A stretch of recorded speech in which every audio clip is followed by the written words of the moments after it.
চাঁদপুরের ফরিদগঞ্জে ব্যাংক থেকে টাকা উত্তোলন করে বের হওয়ার সময় এক নারীর ব্যাগ থেকে ছিনতাইয়ের চেষ্টাকালে দুই নারী ছিনতাইকারীকে আটক করে স্থানীয় জনতা। পরে তাদের পুলিশে সোপর্দ করা হয়। সোমবার দুপুরে ফরিদগঞ্জ বাজারে সাব রেজিস্ট্রার কার্যালয়ের সামনে এই ঘটনা ঘটে।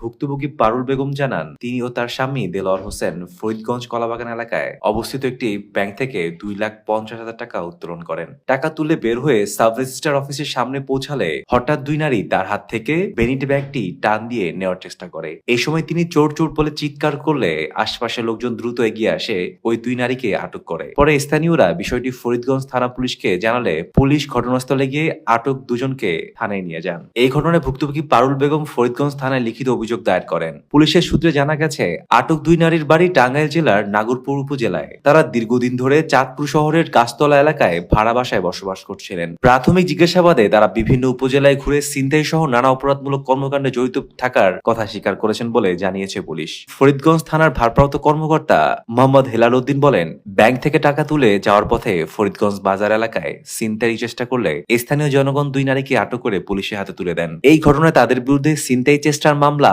দায়ের করে আদালতে পাঠানো হয়েছে।